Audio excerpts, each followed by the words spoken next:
Le 13 juillet 1954, le monde perd l'une des plus grandes artistes peintres de son histoire, Frida Kahlo, pionnière de l'art mexicain et révolutionnaire dans l'âme, qui deviendra, avec le temps, une icône du féminisme. Tandis que son corps repose sur son lit à baldaquin et que le monde s'agite pour préparer ses funérailles, une armoire, elle, reste silencieuse dans un coin de la Casa Azul. Sa serrure est verrouillée, gardant derrière ses portes un secret jalousement protégé. Diego Rivera, lui, l'époux de la défunte, sait ce qu'elle renferme, des archives que lui et Frida ont accumulées toute leur vie. Mais l'heure n'est pas encore au dévoilement.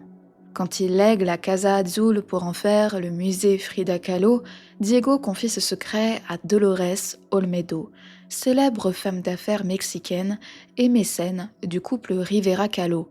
Un pacte est alors conclu. Ces archives ne devront être révélées que 50 ans après la mort du peintre. Une promesse faite au silence, à l'intimité, à ce que l'on jugeait trop fragile pour affronter le regard du monde. Diego Rivera s'éteint le 24 novembre 1957.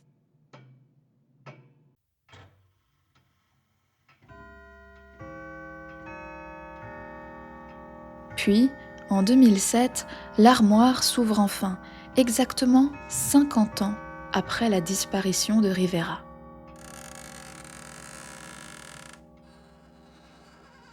Et là, on découvre pas moins de 6000 photographies, témoins d'une vie et d'une époque révolue. Ces images, celles de Frida, de son père Guillermo, mais aussi d'artistes, d'amis, d'amants et d'anonymes, ont été conservées à l'écart des regards. Elles ont dormi dans l'ombre pendant que les derniers témoins disparaissaient un à un, nous laissant seuls face à elles. À travers cette collection, c'est Frida Kahlo elle-même qui tente de se révéler. Non pas l'icône figée dans les tableaux et les récits, mais la femme qui a vécu, aimé et souffert. Dans cet épisode, je t'emmène à la rencontre de Frida Kahlo, non pas seulement en tant que peintre, mais comme une femme qui a su utiliser la photographie pour se construire et se réinventer. Alors installe-toi confortablement et prépare-toi à découvrir avec moi cette armoire oubliée, à feuilleter ces images et à plonger dans l'histoire secrète de Frida Kahlo. Je suis Élodie Bonin et tu écoutes Nice est fort, le podcast qui te plonge dans l'histoire de la photographie pour insuffler une nouvelle ère dans ta créativité.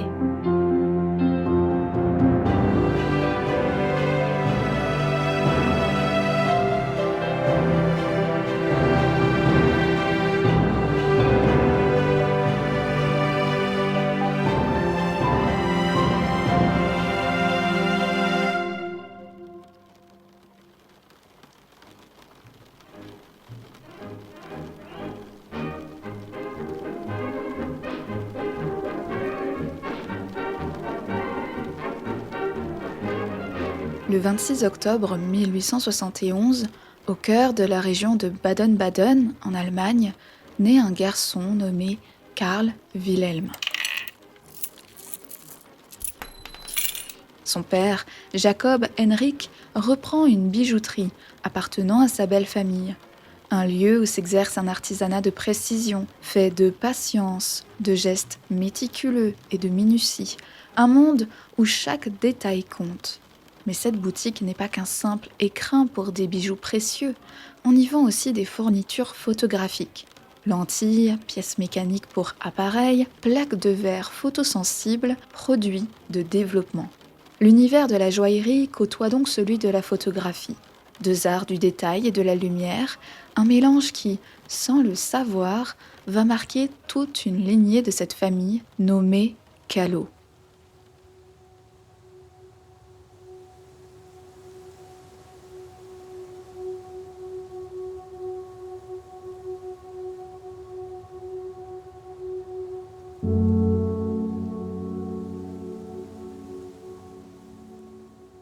Mais la vie paisible et bien rangée des Kahlo est rapidement ponctuée de tragédies.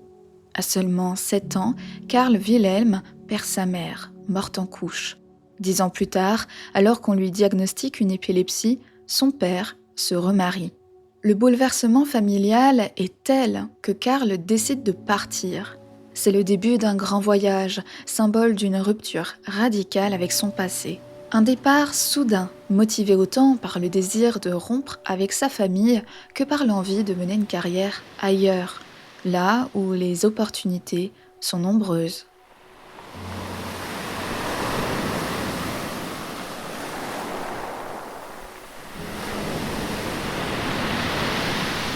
Le 12 mai 1890, Karl Wilhelm Kahlo embarque à bord du Borussia, quittant le port de Hambourg à destination de Veracruz, au Mexique.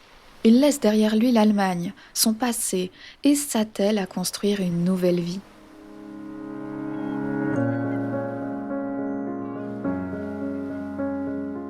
Là-bas, en 1893, il épouse Maria Cardena, et un an après leur mariage, Karl Wilhelm est naturalisé mexicain.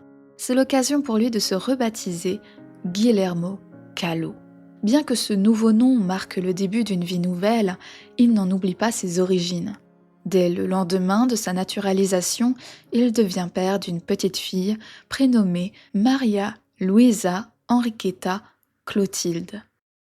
Un prénom composé que les parents choisissent volontairement comme un pont entre deux mondes, deux héritages, celui de la mère profondément mexicain et celui du père, ancré dans l'Allemagne.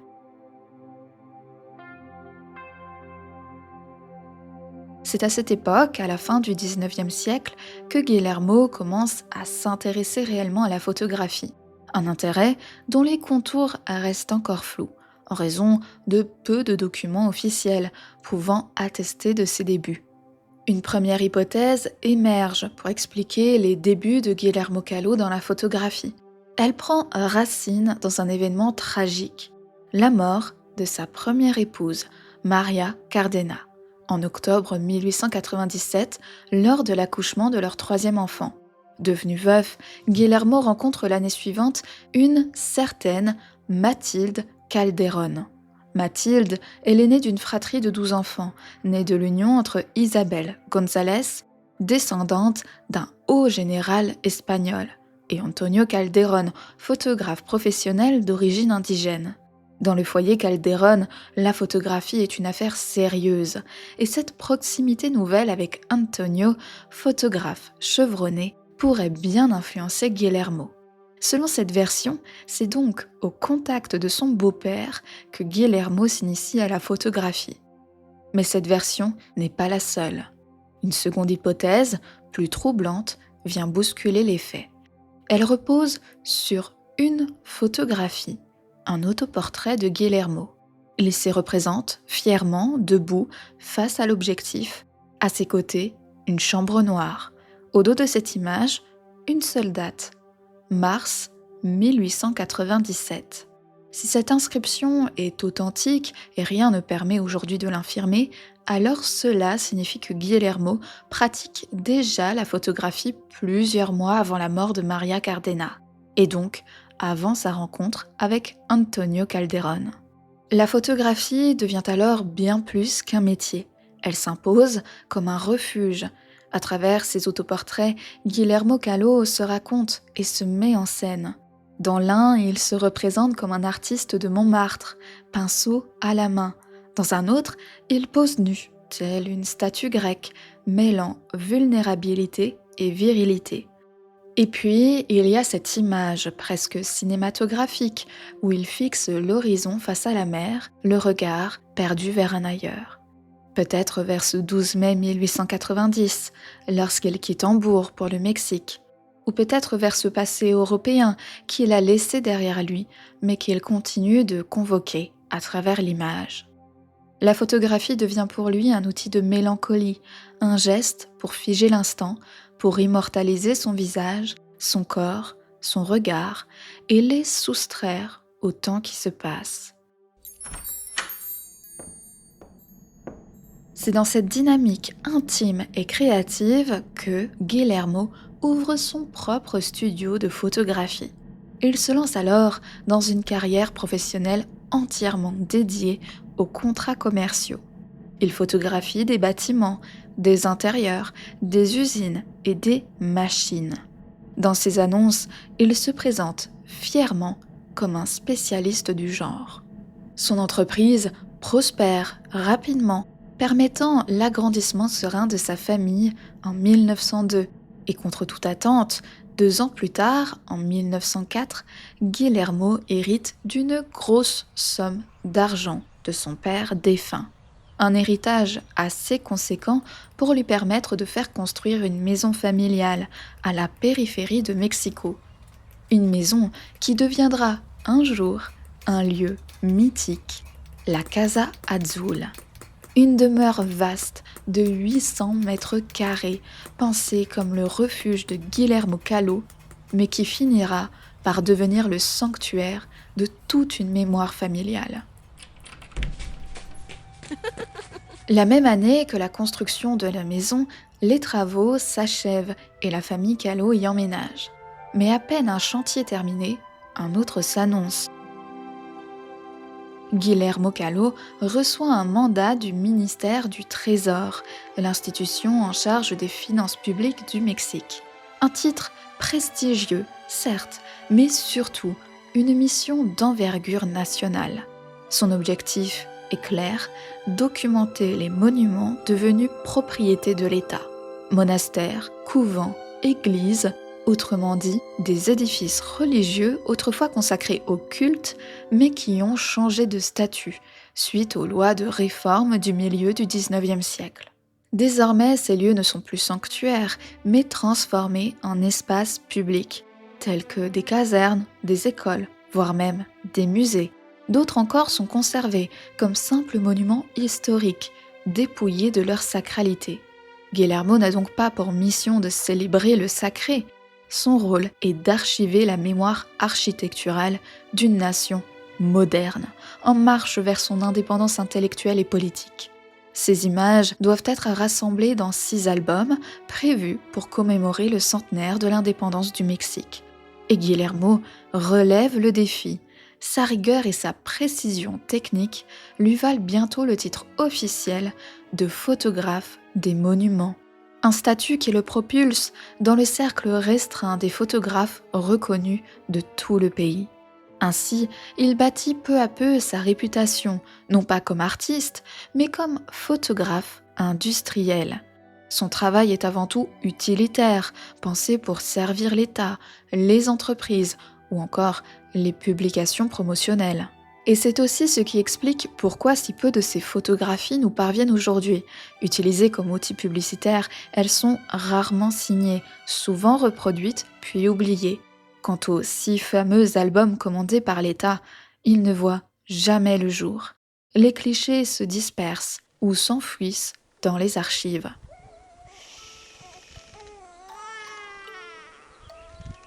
Le 6 juillet 1907, dans la maison fraîchement construite, naît Magdalena Carmen Frida.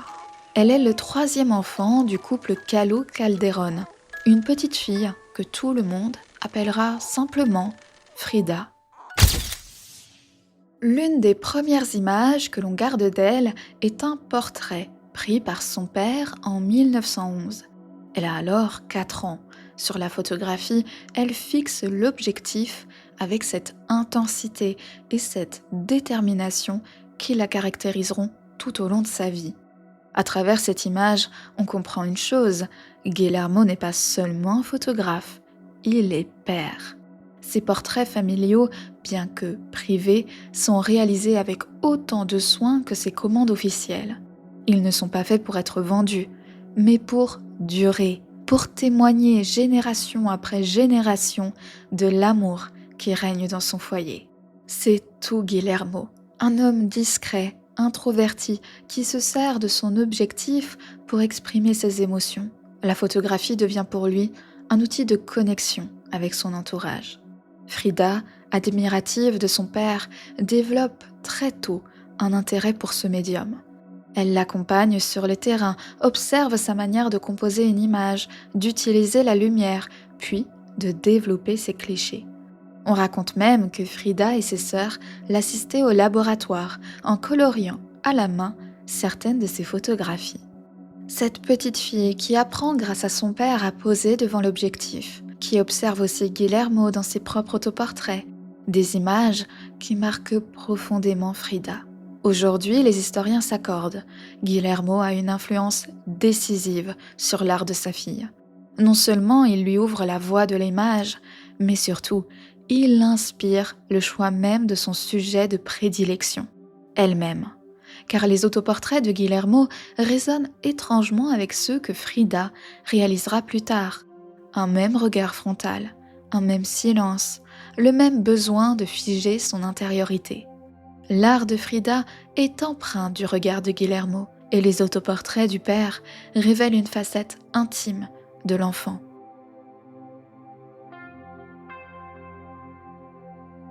Très tôt, si ce n'est depuis toujours, Frida développe un rapport intime à la photographie. Ce rapport précoce à la pose et au regard photographique forge chez elle une conscience aiguë de sa propre image. Tandis que Guillermo cadre son visage, elle observe tout. Les silences, les tensions, la force d'un regard, elle comprend que sa posture devient une armure. Elle peut y incarner des personnages, non pas pour jouer un rôle, mais pour affirmer ce qu'elle est ou ce qu'elle veut devenir. Ce n'est pas seulement un reflet de soi, mais un acte engagé sur ce qui restera dans les mémoires. Un jour, elle fixe l'objectif d'un regard noir, ferme, tranchant. En découvrant le cliché, elle confie. J'ai réalisé que le champ de bataille de ma souffrance se reflétait dans mes yeux. À partir de ce moment, j'ai commencé à regarder directement l'objectif, sans cligner des yeux, ni sourire, déterminée à montrer que j'étais une combattante jusqu'au bout. Elle saisit désormais que regarder la caméra, c'est tenir tête au monde. Alors, elle prend une décision radicale.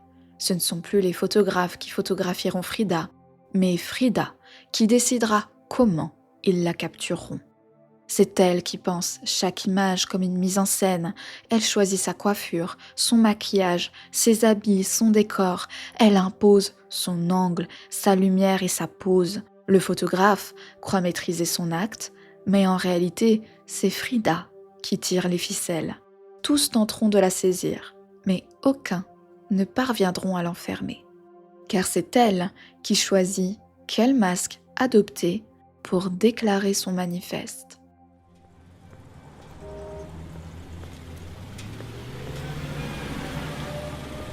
Ce savoir-faire, Frida en fait la démonstration toute sa vie. Mais c'est surtout au contact de figures majeures de la photographie du XXe siècle qu'elle aiguise son talent.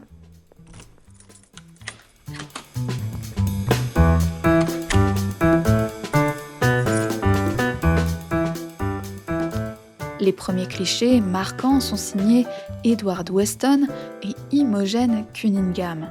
Frida les rencontre tous deux à San Francisco en 1931. Elle a quitté le Mexique pour accompagner Diego Rivera aux États-Unis, où il doit réaliser 2 commandes de fresques murales. Là-bas, tout le monde la voit d'abord comme la femme du muraliste, mais ce sont les portraits de Weston et Cunningham qui l'aident à dépasser ce rôle. Dans la presse, on retrouve 2 portraits d'une même jeune femme. Sur ces images, Frida porte de riches robes tehuana, costumes traditionnels mexicains, et des bijoux indigènes. Bien au-delà du simple statut d'épouse, Frida s'impose aux États-Unis comme le visage de l'art mexicain. Et en 1933, elle pose dans le studio new-yorkais de Carl Van Vechten, photographe américain qui documente alors toute l'avant-garde artistique moderne à travers une série de portraits. De cette séance naît l'un de ses clichés les plus marquants. Frida avec une calebasse sur la tête. Le cadrage est serré sur le visage de Frida et sur la vaisselle qu'elle équilibre sur sa tête. Le décor est neutre, presque effacé, concentrant toute l'attention sur son regard. Elle fixe l'objectif, un léger sourire aux lèvres, à peine perceptible. Sur sa tête, le récipient traditionnel mexicain lui donne une allure sculpturale. Ce portrait révèle tout du rapport de Frida à la photographie. Elle apparaît à la fois comme sujet et metteuse en scène de sa propre image. Son costume traditionnel devient à la fois signature et étendard, car, rappelons-le, à cette époque, Frida vend très peu de toiles. En réalité, ce sont ses photographies qui circulent et façonnent le début de sa carrière. Elle le sait bien, pour vendre, il faut que son image circule. Et pour circuler, il faut qu'elle fascine et intrigue. Quand le couple Rivera-Kahlo emménage à Détroit en avril 1932, Frida comprend qu'elle suscite la curiosité. Elle décide d'en faire une stratégie marketing. Une chorégraphie bien rodée se met en place à chaque apparition d'un appareil photo.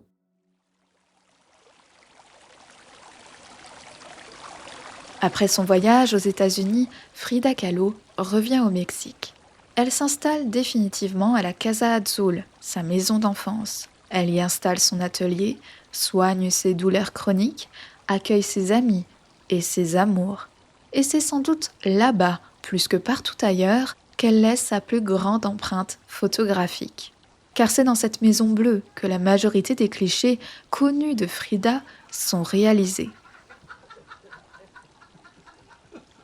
Les photographes que Frida fréquente, qu'ils soient amis, amants ou membres de son entourage artistique, vivent des semaines, parfois même des mois à la Casa Azul. Ils y photographient son quotidien, mais ce que révèlent ces images dépasse largement la sphère de l'intime. Car la Casa Azul, avec ses murs bleu vif, ses sols carrelés et son patio rempli de plantes, n'est pas seulement le décor de la vie de Frida, c'est aussi un théâtre à ciel ouvert. Frida y met en scène les plus simples événements familiaux et amicaux, les transformant en véritables spectacles visuels. Elle devient un personnage qui adopte émotions et gestes selon les codes visuels et sociaux établis dans la maison. Il ne faut donc attendre de ces images aucune représentation brute de la réalité. Elles construisent une représentation théâtralisée d'un drame social qui s'y joue.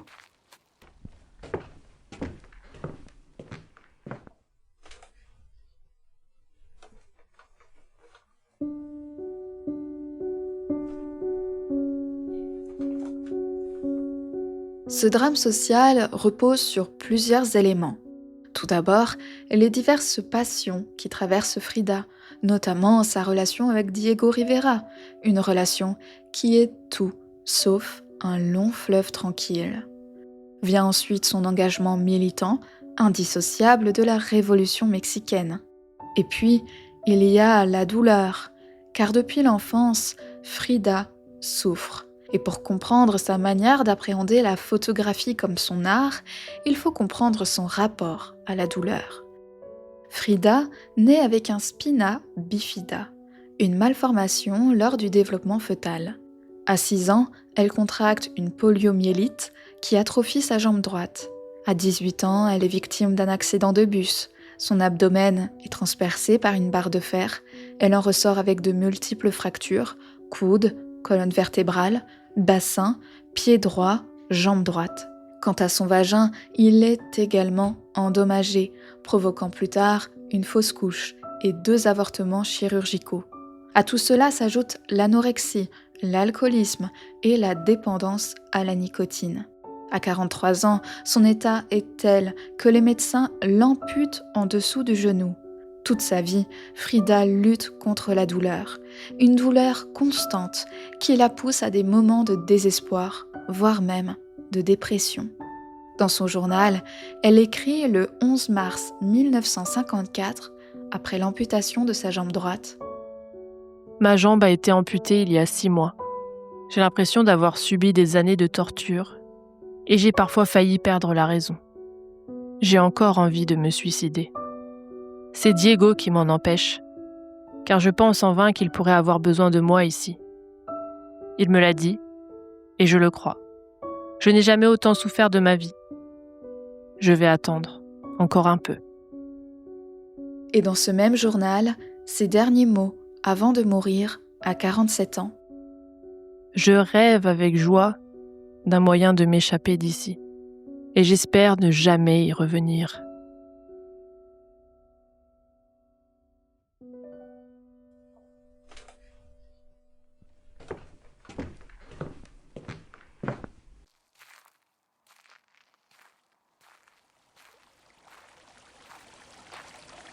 Mais cette douleur constante n'altère jamais le discernement de Frida. À la Casa Azul, elle a la conscience aiguë d'être observée. Pas question de dévoiler ses souffrances quotidiennes. Elle veut maîtriser son image jusqu'au bout. Frida outrepasse le style, la signature et l'intention du photographe. Ce qui compte, c'est elle. La femme, l'artiste, avec son corps, son visage, son regard et sa douleur qui se reflètent dans ses pupilles. Des instants qui ont tout l'air d'instantané, mais qui cachent en réalité un surcontrôle absolu.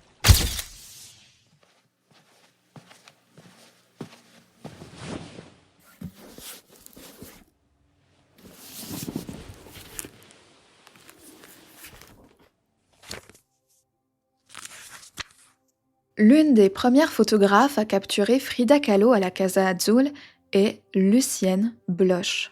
Nous sommes en septembre 1932.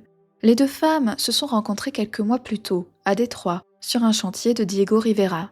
Lucienne est une artiste engagée et pluridisciplinaire, sculptrice, peintre, photographe. Quand Frida revient au Mexique, elle se consacre à sa mère malade, tout en affrontant la reprise brutale de ses douleurs chroniques qui l'oblige à consulter plusieurs médecins. Entre ses visites médicales et ses temps passés auprès de sa mère, Lucienne lui propose de poser.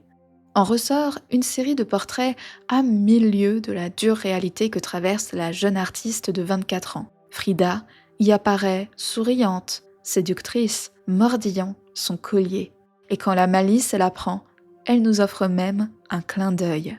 Elle joue avec l'objectif, s'amuse et nous fait presque croire que sa vie n'est faite que de légèreté.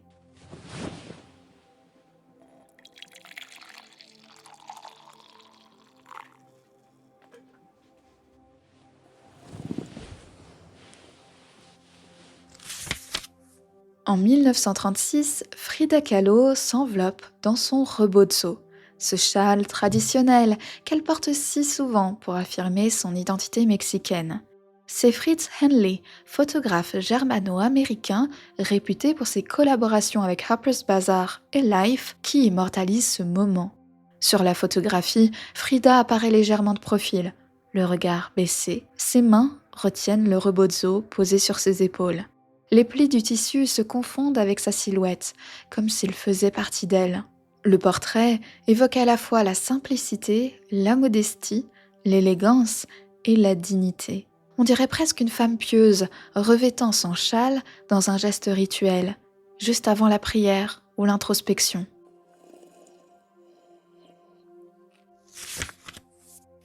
En septembre 1937, Frida a 30 ans. Son image qu'elle a déjà commencé à construire s'impose peu à peu dans les milieux culturels et politiques qu'elle fréquente. C'est dans ce contexte que Toni Frissell, photographe américaine mandatée par Vogue, arrive au Mexique. On lui commande un reportage intitulé Señoras of Mexico, destiné à mettre en avant les femmes de la haute société mexicaine. Frida y figure, mais plus comme l'épouse du célèbre Diego Rivera que comme artiste à part entière. Frissell est connue pour ses images de mode en extérieur, et Frida ne déroge pas à cette règle. Elle pose dans un paysage désertique. À l'arrière-plan, une touffe d'agave, la plante nationale du Mexique. Elle se tient droite, vêtue de sa robe tehuana, ses bijoux indigènes et sa coiffure tressée. Mais contrairement aux poses recueillies et silencieuses qu'elle adopte d'ordinaire, Frida se montre ici en mouvement, ajustant son rebozo mauve. Contrairement aux photographies plus spontanées de ses proches, la mise en scène est ici pleinement assumée. Frida joue des codes attendus, incarnant l'image du Mexique authentique et résistant. La série paraît dans l'édition américaine de Vogue en octobre 1937. Frida Kahlo entre dans l'imaginaire collectif comme l'icône de la femme artiste et résistante mexicaine. Dans les années 30, Manuel Alvarez Bravo photographie régulièrement Frida Kahlo au sein du cercle artistique qu'elle forme avec Diego Rivera. Parmi ses prises de vue figure une image devenue célèbre. Connue sous le titre Frida Kahlo con Globo, ce petit tirage noir et blanc montre Frida assise, la tête posée sur sa main, le coude appuyé contre une plateforme.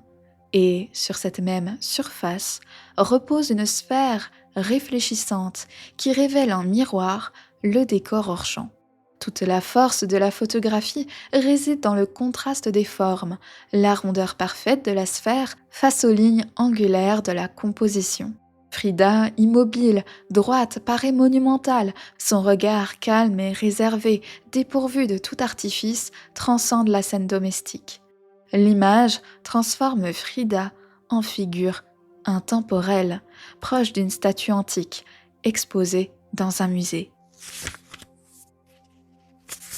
Et comme son époux, Lola Alvarez Bravo immortalise elle aussi Frida Kahlo en 1944, à une période où la peintre est épuisée par ses douleurs chroniques et ses opérations répétées. Mais là où Manuel privilégiait une composition sobre et dépouillée, Lola opte pour une mise en scène plus riche, où le détail prend toute son importance. Dans le cadre, Frida porte un Tehuana noir. 2 chiens l'accompagnent, derrière elle, un mur blanc, orné à la fois d'une idole préhispanique et d'un miroir. Ce miroir devient l'élément central. Il reflète le visage de l'artiste. On y distingue même un arrière-plan végétal, hors champ, comme si Frida dialoguait avec une autre version d'elle-même. Le contraste est saisissant. La noirceur du Tehuana et la gravité qu'il confère à Frida s'opposent au mur clair qui encadre la scène. L'effet dramatique est accentué et la présence de l'artiste s'impose avec une force souveraine. Ici, elle domine l'espace. Lola nous livre une Frida régnant sur son propre univers. En 1950, Gisèle Freund arrive au Mexique. Avec Frida, elle s'éloigne des mises en scène dramatiques, souvent associées à l'artiste. Elle la photographie dans les dernières années de sa vie, alors que son corps est affaibli, mais que son esprit demeure vif et résistant. Freund capte une présence ancrée, calme et presque méditative. L'une de ses photographies les plus marquantes est prise dans le jardin aztèque de la Casa Azul. Frida y apparaît debout, regardant l'objectif, droit dans les yeux.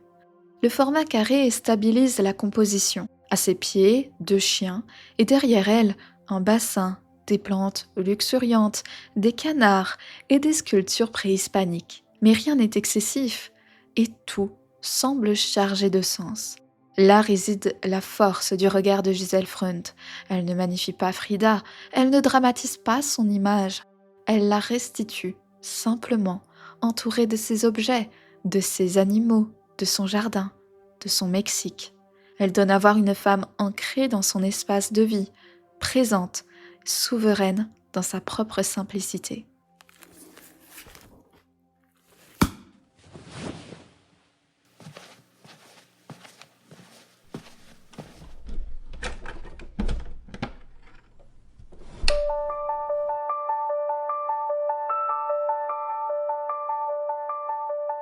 Mais bien que Frida Kahlo ait été photographiée par de nombreux photographes, il en est un qui marque profondément sa vie, laissant derrière elle ses portraits les plus connus.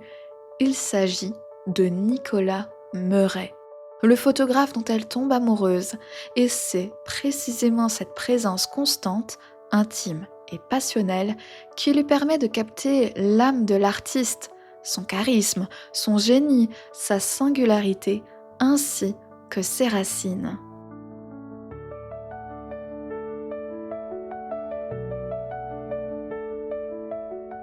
Au début des années 30, Nicolas Meuret est déjà un photographe renommé. Il travaille pour Vanity Fair et Harper's Bazaar. spécialisée dans les portraits de célébrités et la photographie en couleur. Après un divorce douloureux, il décide de voyager au Mexique. En mai 1931, on lui présente Frida Kahlo. C'est le début d'une passion amoureuse qui durera 10 ans. Une décennie durant laquelle Murray photographie Frida, construisant les images qui façonneront l'icône que nous connaissons aujourd'hui. Le regard qu'il pose sur elle est unique. Frida le confiera elle-même. Il me regardait comme personne ne m'a jamais regardé. À Mexico, il la saisit, assise devant une haie de cactus, silhouette vive en vêtements roses, contrastant avec la rudesse végétale du décor. À New York, en 1939, il l'accueille dans son studio et réalise les célèbres portraits au rebozo magenta, son tissu préféré. Cette fois-ci, la lumière artificielle révèle une Frida plus affirmée, plus souveraine. Et là, détail rare, son regard trahit une tendresse, une douceur inhabituelle adressée à Nicolas derrière l'objectif. Murray, en retour, sublime cette tendresse au tirage. Il pousse les couleurs à une intensité presque irréelle, hyper saturée, donnant à Frida toute sa vivacité, sa force et sa flamboyance. Nick chéri, j'ai reçu la magnifique photo que tu m'as envoyée. Je la trouve encore plus belle qu'à New York. C'est un trésor. Et en plus, elle me rappellera toujours ce matin où nous avons pris le petit déjeuner ensemble.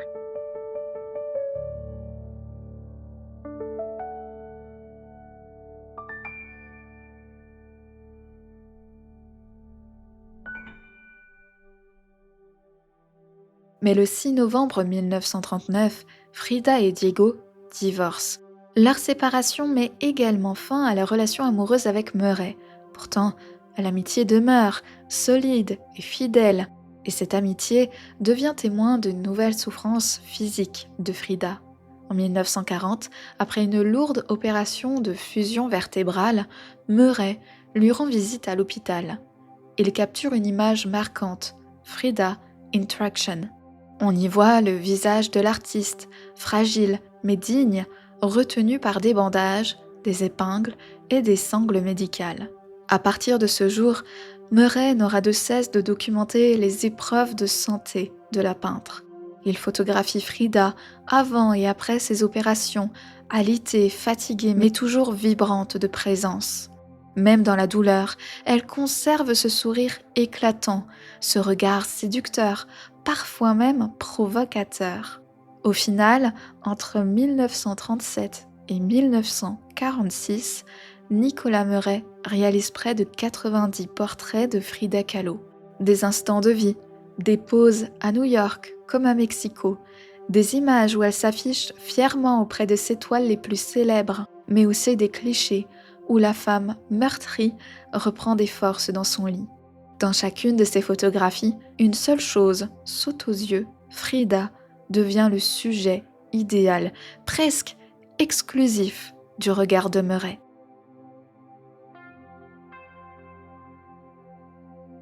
Mais Frida n'est pas seulement un modèle capté par les plus grands photographes.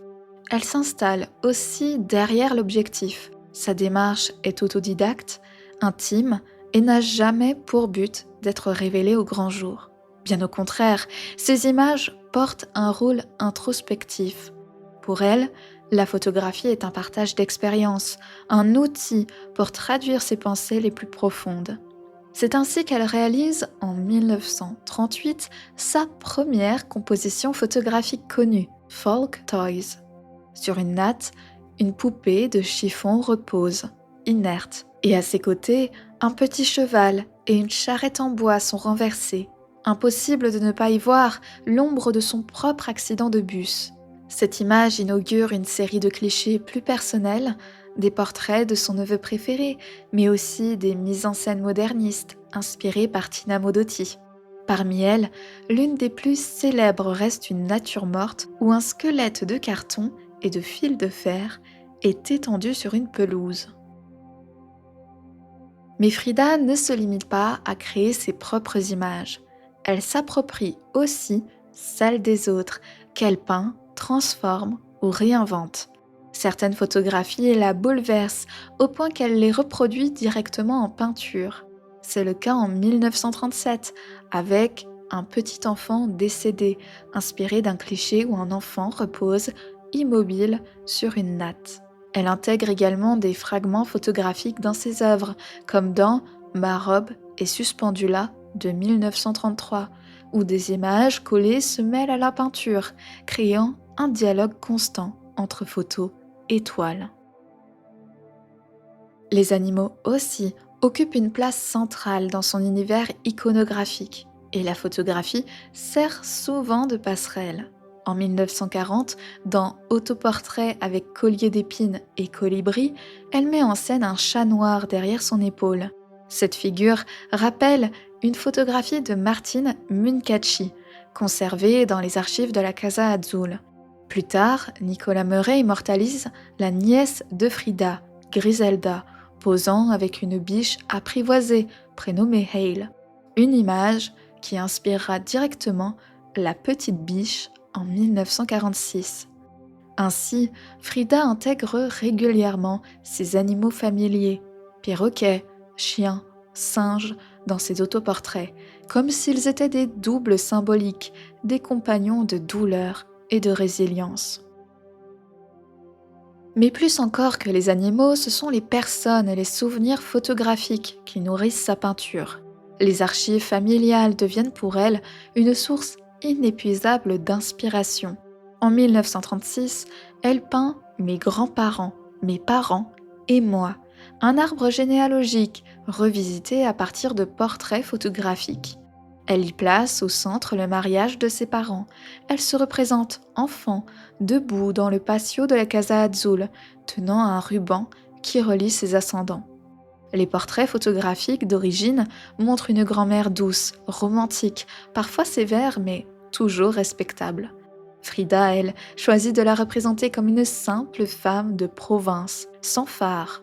Mais à l'inverse, son grand-père maternel est peint de manière fidèle, presque copié de sa photographie, comme pour souligner la dualité entre héritage européen et héritage mexicain. Cette question d'identité biface s'exprime pleinement en 1939 dans son tableau Les deux Frida. Dans ses archives, on retrouve une photo ancienne, sa mère, enfant entourée d'une quinzaine de membres de sa famille, dont seulement 4 hommes. 3 femmes portent la coiffure traditionnelle des Tehuana, un élément que Frida réutilisera abondamment dans son iconographie. Mais un détail retient l'attention. Une femme vêtue d'une robe victorienne, européenne, au corsage serré et au pendentif bien visible. Or, cette silhouette ressemble en tout point à la Frida européenne du tableau, celle qui porte un cœur anatomique brisé. Dans l'œuvre, Frida déchire ce corsage et remplace le pendentif par un organe sanglant. Frida ne cesse donc de faire dialoguer photographie et peinture. La première nourrit la seconde et la seconde transforme la première.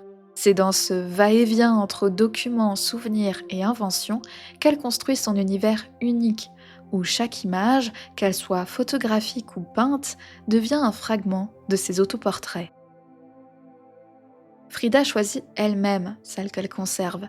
Elle sélectionne avec minutie les clichés familiaux venus de tous les horizons, du côté maternel, paternel, mais aussi ceux liés à la famille de Diego Rivera. Parmi ces images, beaucoup viennent de la famille paternelle de Frida Kahlo, restée en Allemagne. Ces photographies lui permettent sans doute de maintenir un lien, même fragile, avec une branche qu'elle connaît peu. Elle conserve également avec soin les clichés de ses parents, de ses sœurs, de ses amis proches.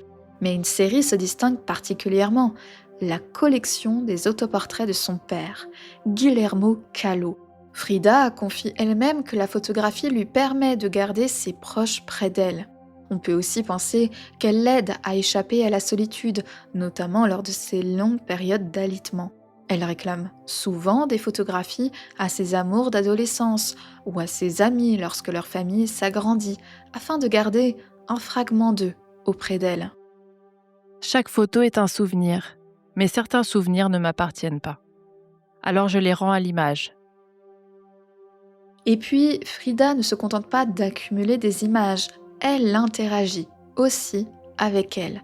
Elle les manipule, les transforme, elle les embrasse au rouge à lèvres, y ajoute des touches de peinture, y inscrit des dates ou des noms. Sur les clichés de son père, elle écrit des mots intimes, comme pour apaiser la douleur de sa perte. Sur une autre photo, cette fois-ci d'elle enfant, elle modifie la date, autant 3 années pour rajeunir son âge. Un artifice qui revient souvent dans sa vie. D'autres fois encore, elle détruit. Certaines photographies sont déchirées, partiellement ou totalement. La collection personnelle de Frida témoigne aussi de sa curiosité intellectuelle insatiable. Elle rassemble des photographies biologiques, médicales, scientifiques ou encore historiques, souvent en lien avec l'histoire de l'art. Ces images, soigneusement conservées, deviennent pour elle une source de référence et d'inspiration. Elles nourrissent ses peintures, notamment lorsqu'elle aborde des thèmes liés à l'accouchement, à l'anatomie féminine ou à la fragilité du corps. Mais parmi toutes ces photographies, ce sont celles à caractère politique qui occupent une place centrale. Frida conserve des clichés de révolutionnaires mexicains et russes, des images de soldaderas, ces femmes soldates qui participèrent aux luttes armées mexicaines, des photographies de manifestations à Moscou ou encore des portraits d'ouvriers industriels. Parfois, ce sont des images brutales, insoutenables, comme ce cliché d'un groupe de juifs déportés, portant encore l'uniforme rayé des camps de concentration. D'autres sont plus intimes, presque anecdotiques, comme cette photographie de Diego portant un masque à gaz. On l'attribue à Frida elle-même, car elle y a laissé une annotation manuscrite. Ces images révèlent à quel point la photographie nourrit la conscience politique du couple. Frida et Diego vivent au cœur d'un monde en mutation, où la pauvreté, la violence et le racisme marquent chaque instant de la vie sociale mexicaine. À l'époque de Frida, il était courant d'échanger des photographies avec ses proches. Frida et Diego Rivera se prêtaient volontiers à cette pratique, en véritables collectionneurs de souvenirs et de symboles. À ces souvenirs s'ajoutent également des archives médicales, car Frida conserve la plupart de ses radiographies. Images de son thorax, de sa jambe droite, de ses pieds, des preuves tangibles de son corps meurtri. Et au-delà des clichés, elle garde aussi les correspondances médicales, car Frida, victime d'une véritable errance médicale, passe de médecin en médecin, entretenant parfois avec eux une longue correspondance. Fait singulier, elle parle alors d'elle-même à la troisième personne. Par désespoir, elle boit de grandes quantités d'alcool, une bouteille de cognac, presque tous les jours. De 1946 à 1950, l'état de la patiente s'est indéniablement aggravé. Elle souffre de douleurs constantes au niveau de la colonne vertébrale et a perdu du poids, passant de 54 kg à 42 kg. Son état général est déplorable. Elle n'est pas autonome. Dépression nerveuse. Parler d'elle à la troisième personne, tout comme peindre, écrire ou photographier sa souffrance, est pour Frida une manière d'apprivoiser sa douleur. Ces médiums deviennent des miroirs, des outils pour comprendre, accepter et finalement affronter ce corps brisé qui est le sien. Ainsi, dans la collection de Frida figurent des portraits de personnalités célèbres. Lénine, Staline, Dolores del Rio, André Breton, Marcel Duchamp, Mardonio Magagna, Pita Amor, Georgia O'Keeffe. Et la collection témoigne également de l'attrait profond de Frida pour le pouvoir artistique de la photographie. Comme nous l'avons vu plus tôt, elle entretenait des liens privilégiés avec les grands photographes de son temps, qui n'hésitaient pas à la photographier. Mais dans ces albums, on retrouve aussi leurs œuvres indépendantes, celles qu'ils réalisaient en dehors d'elle. Frida recherchait des images précises, en lien direct avec l'identité artistique de chacun. Elle conservait précieusement les clichés réalisés par ses amis et il est fort probable qu'en retour, elle leur envoyait ses propres prises de vue.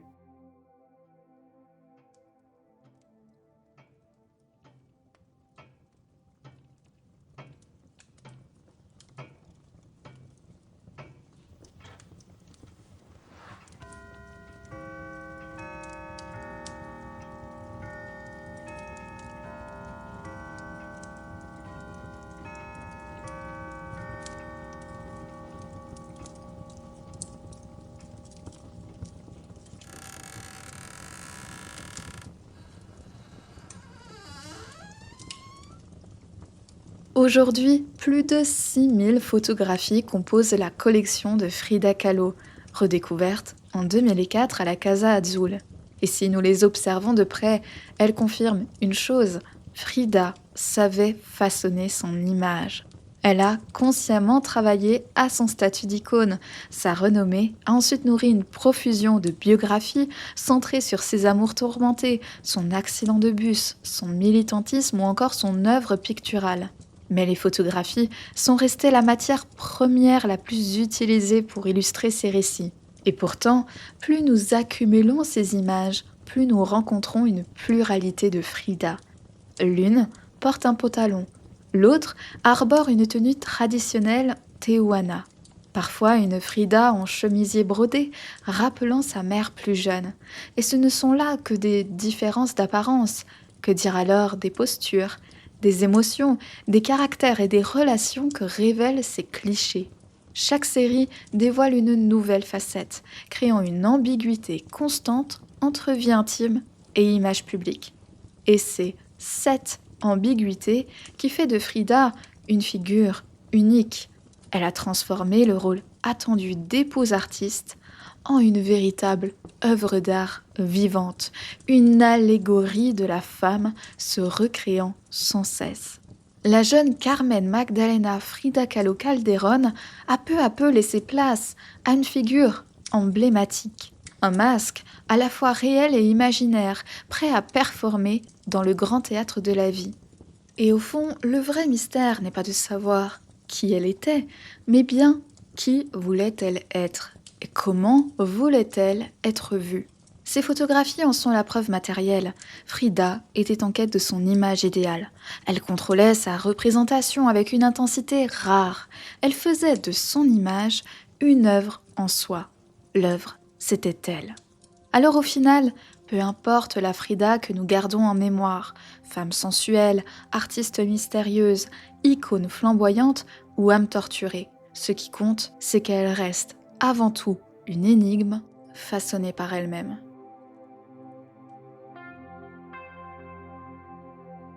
Merci d'avoir écouté cet épisode de Nicéphore. Et un merci tout particulier aux interprètes de cet épisode, à savoir Vanille du podcast C'est Creepy. Si toi, chère auditrice, tu as aimé plonger dans l'univers intime et photographique de Frida Kahlo, n'hésite pas à laisser des étoiles et un avis sur ta plateforme d'écoute préférée. Tu peux aussi rejoindre la communauté de Nicéphore sur Instagram et TikTok pour prolonger les discussions et découvrir encore plus de contenu autour de l'histoire de la photographie. Tu trouveras en description toutes les références citées dans cet épisode. Prends bien soin de toi et n'oublie pas, pour être inspirant, il suffit d'être inspiré.